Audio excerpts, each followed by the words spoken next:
Assalamualaikum warahmatullahi wabarakatuh.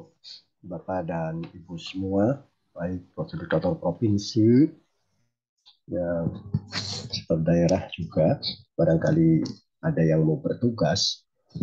Berikut saya sampaikan beberapa materi yang khususnya yang pernah saya pegang dalam rangka refreshment untuk fasilitator daerah. Eh, saya menyampaikan materi yang terkait dengan modul untuk simulasi modul yang terkait penelitian dan pengembangan. Izinkan saya share screen terlebih dahulu. Jangan lupa Bapak Ibu subscribe-nya. Pada simulasi modul penelitian dan pengembangan ini diawali dengan kita memberikan penjelasan bahwa yang pertama adalah kegiatan kita itu eh, diawali dengan penyampaian tujuan dan target pembelajaran. Kemudian langkah-langkah pembelajaran, kegiatan awal, brainstorming, menggali pengetahuan awal. Nah, setelah itu baru kita jelaskan di awal adalah postur mengenal KB atau kegiatan belajar pada modul penelitian dan pengembangan. Pada modul penelitian dan pengembangan itu, di dalam modul terdiri dari 5 in. Yang pertama adalah unsur pengembangan profesi pengawas madrasah, menyusun karya tulis ilmiah. Yang ketiga, menerjemahkan atau menyadur. Yang keempat, menyusun karya inovatif. Yang kelima, menyusun RPA-RPM, BIMLAT. Nah, seluruh kegiatan pembelajaran yang ada dalam modul ini harus dikuasai oleh Pasda. Karena jika yang bersangkutan bertugas untuk melatih di komunitas Pokja, dan kebetulan Pokja tersebut memilih modulnya adalah penelitian dan pengembangan, berarti 5 in ini yang harus mereka sampaikan.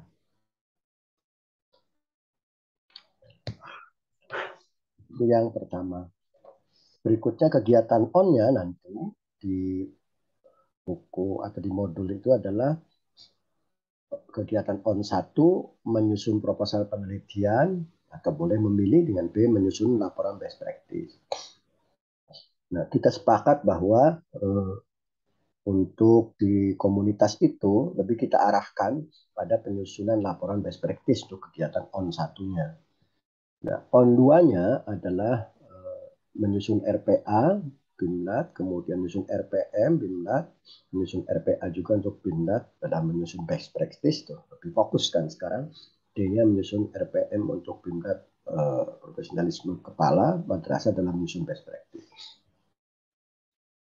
Nah, postur dari modul penelitian dan pengembangan ini perlu sampai pengenalannya kepada peserta atau pasda. Sekalipun dari semua materi yang ada dalam modul ini tidak disampaikan oleh kita sebagai fasilitator provinsi, tetapi Pasda wajib menguasai. Nah, tentu dengan waktu yang singkat, kita tidak mungkin dari jumlah yang 5 KB ini, dengan waktu 3 jam kita sampaikan semua untuk modul penelitian pengembangan. Kita hanya memilih simulasi satu saja. Nah, disepakati oleh instruktur nasional itu secara bersama adalah yaitu yang lemah di kalangan pengawas itu adalah tentang menyusun karya tulis ilmiah. Jadi ini yang menjadi fokus untuk dijadikan sebagai simulasi modul dalam pelatihan fasilitator daerah yang disampaikan tugasnya oleh fasilitator provinsi. Baik, kita lanjutkan dan nanti kita jelaskan. Berikutnya adalah tujuan pembelajarannya. Peserta didik harap mampu memahami model-model penelitian dan membuat karya best practice.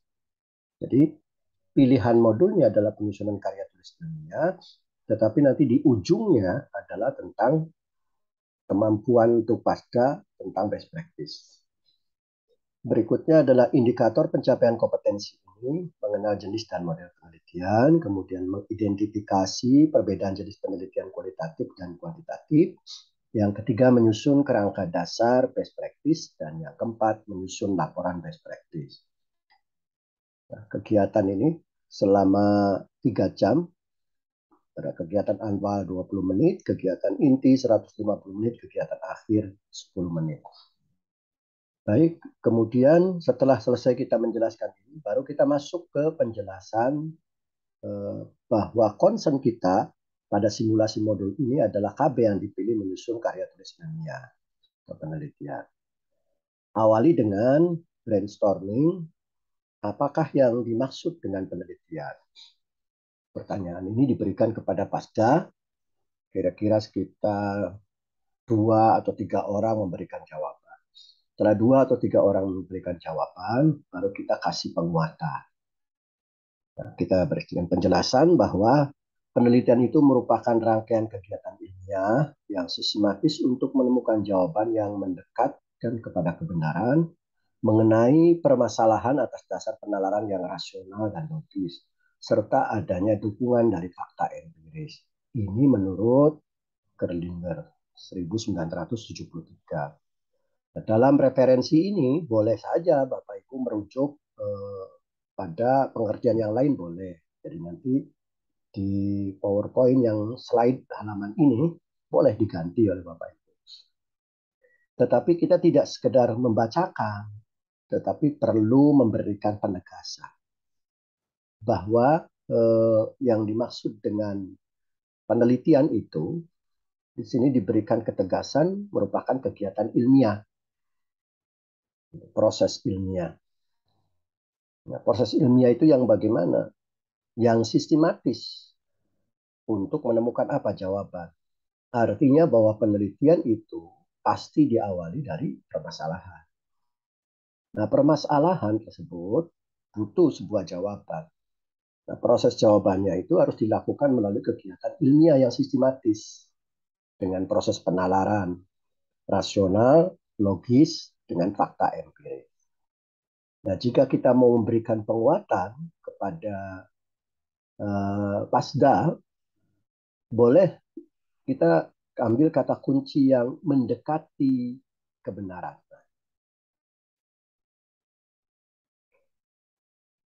Kita ungkapkan kenapa tidak menemukan jawaban yang benar, tapi bicaranya adalah mendekati kebenaran. Nah, mendekati kebenaran itu karena hasil-hasil penelitian itu adalah secara nilai keilmuan disebut sebagai sebuah nilai ilmiah, tetapi nilai kebenarannya tidak mutlak. Kenapa tidak mutlak? Sebab bisa saja penelitian bulan ini, kemudian ada penelitian berikutnya pada bulan yang akan datang, dan berbeda hasilnya, malah justru sebaliknya dengan penelitian sebelumnya, boleh saja. Jadi kebenarannya adalah bersifat relatif. Gitu. Tetapi dari sisi keilmiahan bisa dipertanggungjawabkan. Nah, barulah kemudian kita dalam konteks menjelaskan tentang kebenaran itu boleh masuk kepada teori filsafat ilmu yang pernah kita dapatkan kuliah di S2 atau mungkin S3. Atau kita juga bisa menggunakan teori Auguste Comte. Nah, kalau teori filsafat ilmu itu kan kebenarannya adalah kebenaran ada 4. Yang pertama adalah kebenaran pengetahuan, paradigmanya empiris, kemudian kebenaran sains atau ilmu pengetahuan, paradigmanya adalah logis empiris, kemudian kebenaran filsafat, paradigmanya logis, dan yang terakhir adalah level keempat, kebenaran agama, paradigmanya adalah supralogis.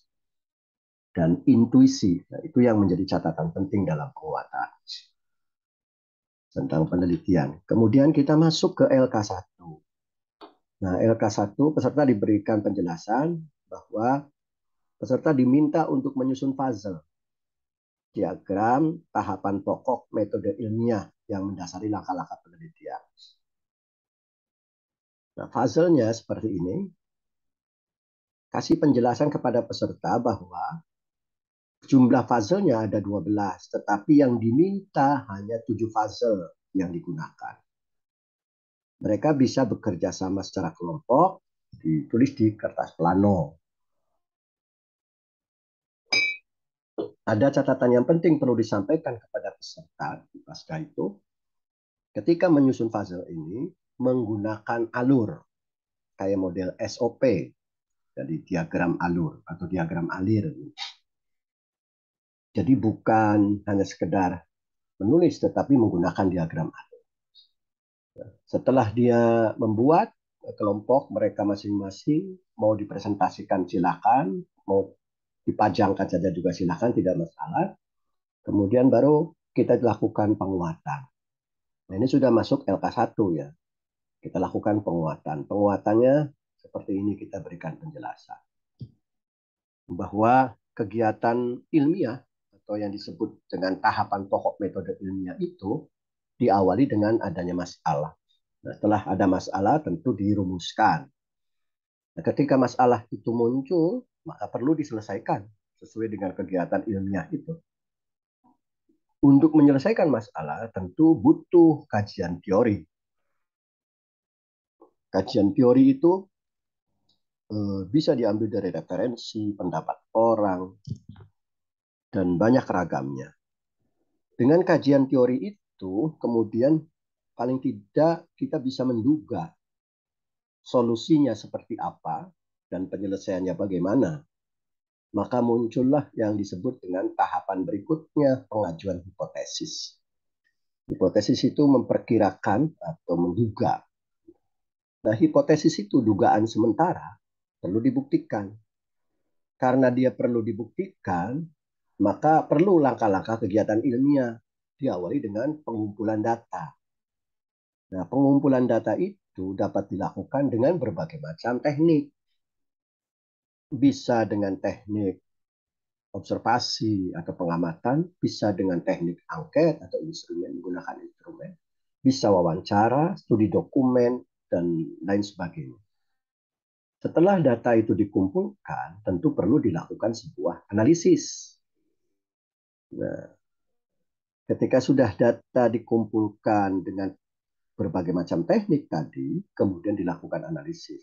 Setelah dianalisis, perlu dilakukan sebuah verifikasi data. Nah, selanjutnya data yang sudah diverifikasi perlu diinterpretasikan. Nah, pada proses analisis data di sini bisa saja modelnya bermacam-macam. Ada yang bersifat kualitatif, kuantitatif, dan sebagainya. Verifikasinya juga sama seperti itu. Baru ditafsirkan interpretasi hasil analisis data tadi. Setelah diinterpretasikan, kita tarik kesimpulan. Nah, itu penguatan terhadap LK1. Selanjutnya adalah kita masuk memberikan penjelasan tentang paradigma penelitian. Sebagaimana kita ketahui, paradigma penelitian itu ada penelitian kualitatif dan kuantitatif. Kita berikan penjelasan apa yang dimaksud dengan penelitian kuantitatif, penelitian kuantitatif, dan pendekatan penelitian seperti apa. Nah, kita uraikan. Boleh dengan memberikan penjelasan atau membaca ini, selaku fasilitator, boleh saja kita melakukan sesuatu dengan kajian-kajian keilmuan yang kita miliki. Misalkan bahwa dalam konteks paradigma penelitian itu sudah kita baca secara menyeluruh, misalkan di filsafat ilmu Thomas Kuhn atau yang kita sebut dengan paradigma positivistik menurut Auguste Comte sebagai bapak sosiologi. Nah, pada paradigma positivistik itu hampir identik dengan nilai-nilai kuantitatif. Jadi sesuatu itu menurut paradigma positivistik tidak ada yang tidak bisa diukur, semua bisa diukur. Nah, ini yang terkait dengan penelitian kuantitatif. Nah, ketika kita menjelaskan penelitian kualitatif juga sama, kita berikan penjelasan, boleh baca teks saja. Ketika kita menjelaskan penelitian kuantitatif dan penelitian kualitatif, jangan dulu masuk kepada perbedaan. Kita hanya sekedar menjadikan penjelasan tentang paradigmanya saja. Nah, baru kemudian tahap berikutnya peserta dikasih LK. Dari penjelasan yang sederhana tadi, peserta dikasih LK untuk mendiskusikan dalam kelompok apa perbedaan karakteristik penelitian kuantitatif dan penelitian kualitatif. Nah, di situ baru masuk.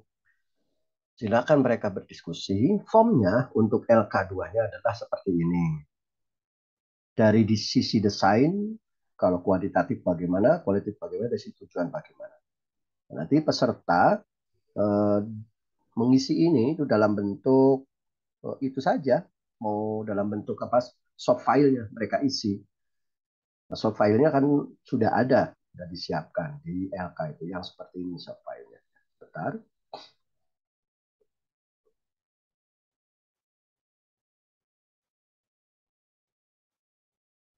Nah, ini soft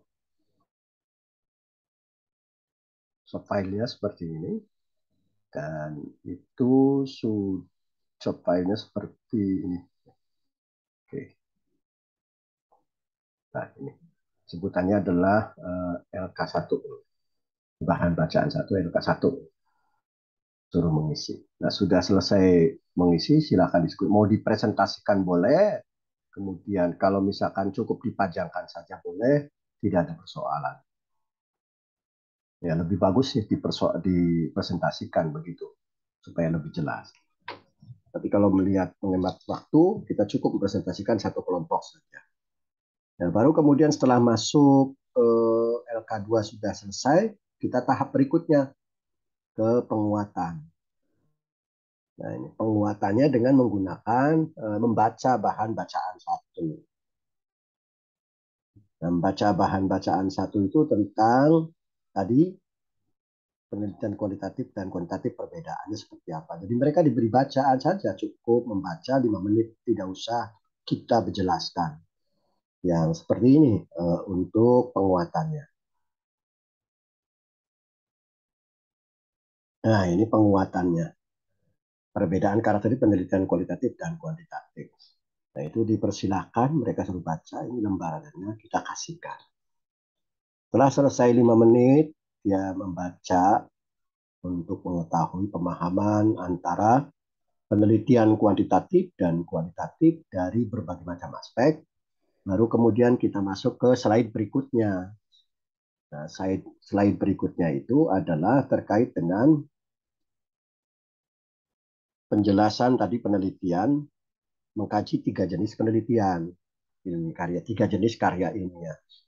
Bahwa karya ilmiah itu terbagi menjadi 3. Ada penelitian tindakan, ada penelitian eksperimen, ada best practice. Nah, jenis karya ilmiah. Best practice bukan penelitian, tapi karya ilmiah. Jadi ada penelitian tindakan, baik penelitian tindakan ke pengawasan, penelitian tindakan madrasah, penelitian tindakan kelas. Kemudian yang kedua, penelitian eksperimen. Kemudian ketiga adalah best practice. Nah, setelah selesai seperti itu, baru kita masuk ke slide berikutnya. Peserta secara berkelompok diberikan bahan bacaan 2, itu disebut dengan LK3, untuk mengkaji. Jadi kelompok pertama mengkaji tentang penelitian tindakan, kelompok yang kedua mengkaji penelitian eksperimen, kelompok yang ketiga mengkaji best practice. Dibagi dalam 3 kelompok. Nah, untuk melihat apa saja poin-poin penting yang menjadi tahapan-tahapan penelitian tindakan, kemudian eksperimen dan best practice itu. Mereka suruh diskusi. LK yang digunakannya adalah LK3 bahan bacaan 2. LK3 bahan bacaan 2 itu yang ini.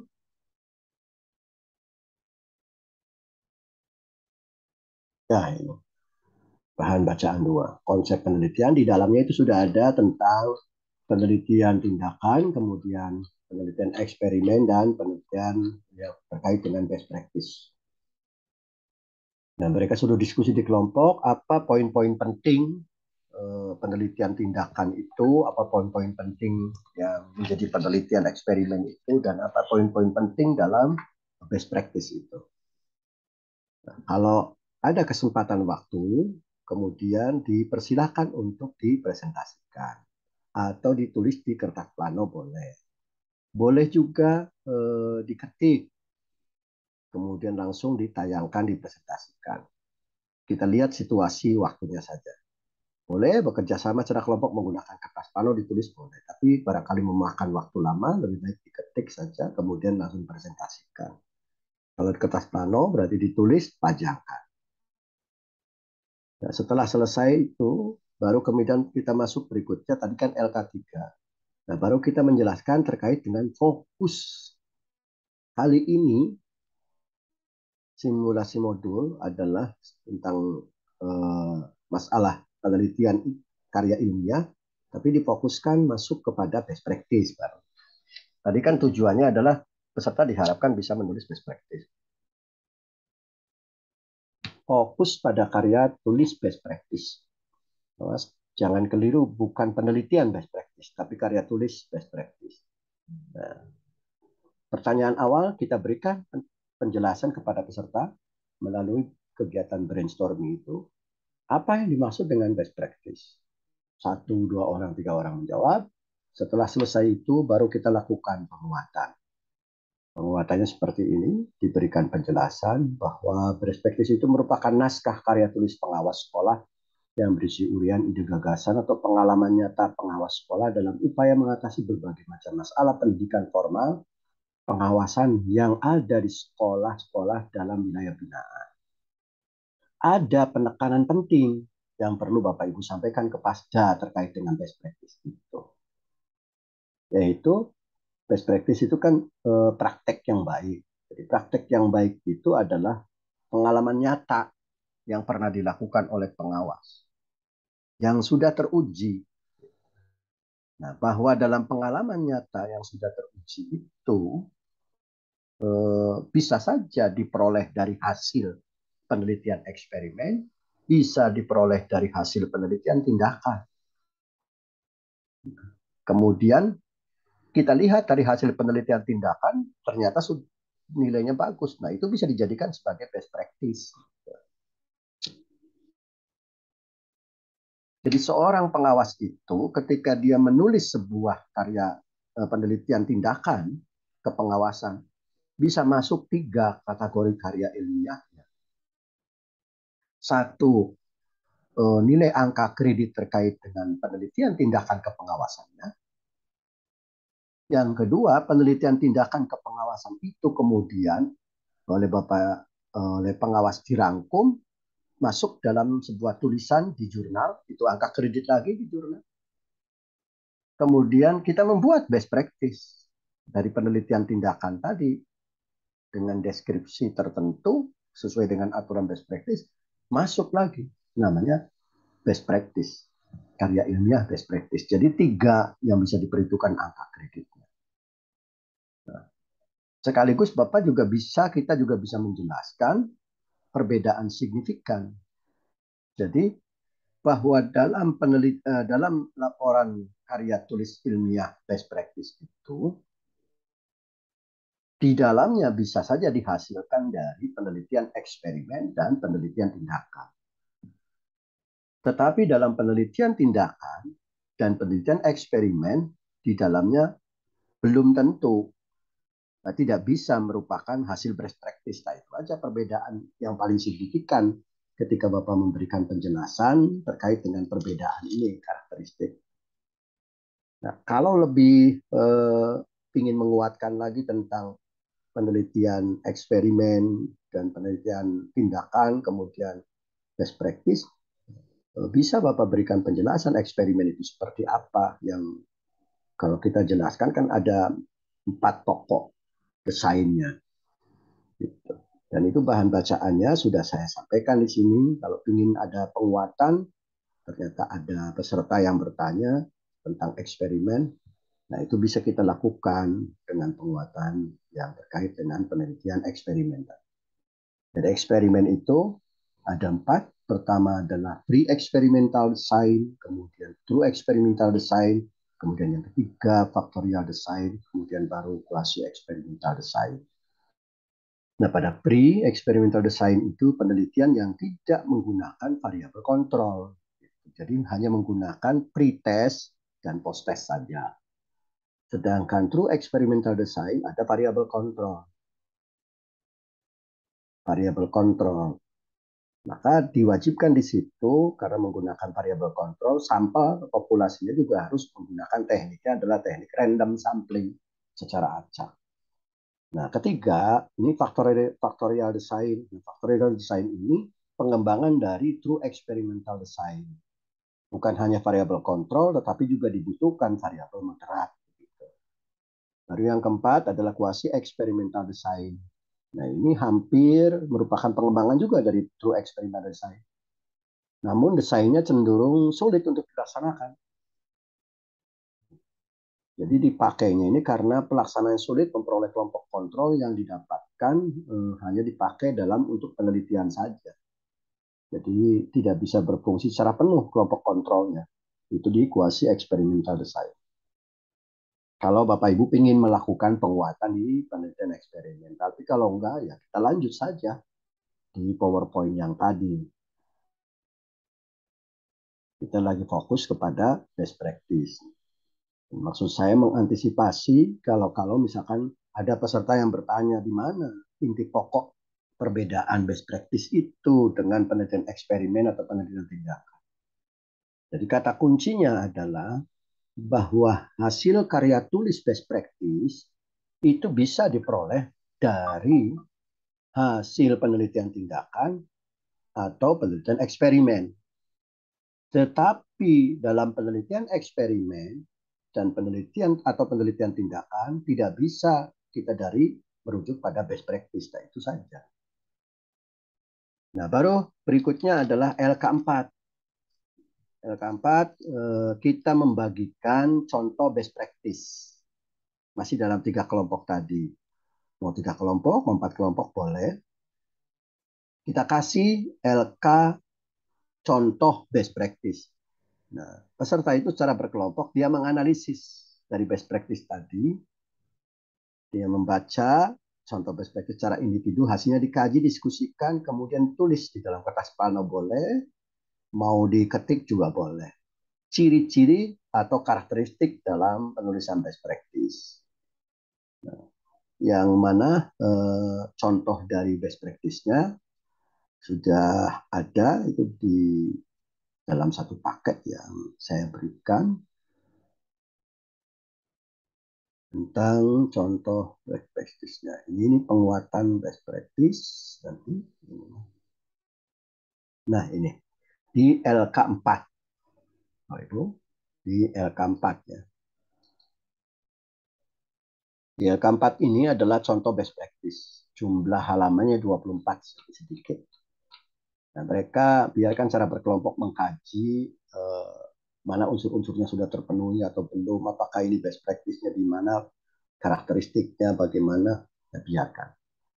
Setelah selesai seperti itu, baru kemudian tahap berikutnya adalah peserta itu diminta untuk mempresentasikan. Ya kan mengkaji tentang contoh best practice tadi untuk menemukan ciri atau karakteristik dari tulisan best practice itu. Setelah diskusi, mereka kemudian presentasikan, sudah selesai. Nah, untuk penguatannya tidak perlu kita jelaskan. Itu. Kalau kita mau memberikan penjelasan secara umumnya, singkatnya baru masuk ke slide, boleh. Slide berikutnya. Nah, ini slide berikutnya, ciri-ciri best practice. Kita jelaskan. Setelah selesai kita jelaskan, untuk lebih menguatkan kita sampaikan. Untuk lebih menguatkan lagi tentang aspek yang terkait dengan best practice, silakan Bapak Ibu baca yang penguatan best practice ini dibagikan kepada peserta tentang penguatan best practice ini. Nah, ini bahan bacaan 3. Penguatan bahan bacaan 3, penguatan best practice. Mereka suruh membaca apa itu best practice, biar ini sampai matang. Beri kesempatan sekitar 10 menit untuk mengkaji supaya dia paham terkait dengan best practice. Tidak perlu kita jelaskan, biarkan mereka suruh membaca. Itu jauh lebih bermakna daripada kita menjelaskan terlalu lama belum tentu dipahami. Biarkan mereka paham dari hasil membaca. Sudah selesai membaca, baru kemudian kita lanjutkan setelah 10 menit membaca ke slide berikutnya. Kita sampaikan, ternyata Bapak Ibu gitu sampaikan bahwa setelah Bapak Ibu membaca terkait dengan bagaimana itu best practice, di situ kita menemukan sistematika penulisan. Nah, sistematika penulisannya seperti ini. Kita berikan penjelasan. Ada bagian awal, ada bagian isi, ada bagian penutup. Ternyata cukup sederhana untuk best practice itu.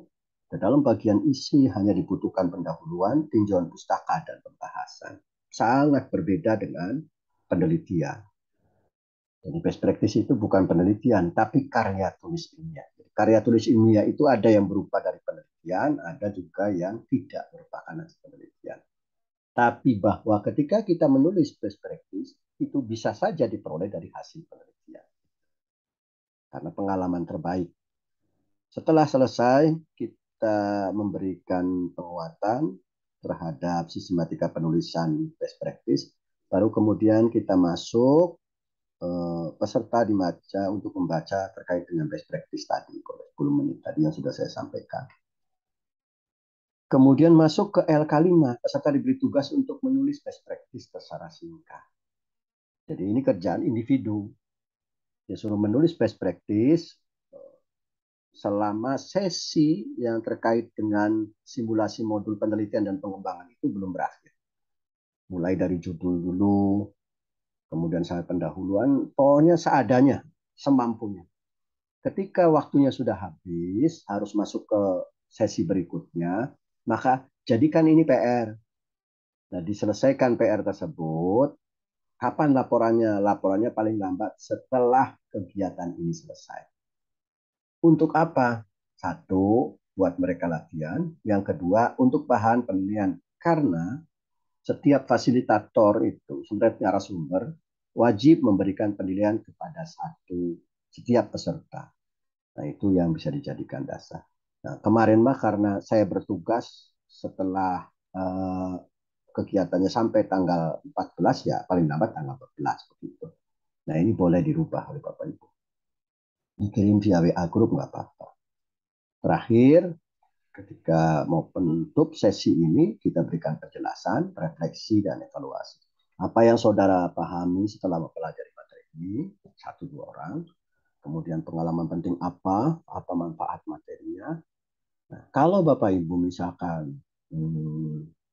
waktunya tinggal sedikit lagi, katakanlah cuma 5 menit, ya tidak mungkin pakai brainstorm. Sudah aja, silakan tolong dijawab apa yang saudara pahami, tulis.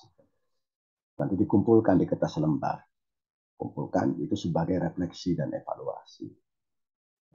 Review ke LK, ke beberapa aspek LK yang belum dipahami apa. Kalau sudah dipahami semua, sudah selesai. Baru kemudian kita tutup. Terima kasih. Nah, itu tahapan-tahapan untuk menjelaskan yang terkait dengan simulasi modul penelitian dan pengembangan. Mudah-mudahan ada manfaatnya. Jangan lupa untuk like dan subscribe. Terima kasih. Assalamualaikum warahmatullahi wabarakatuh.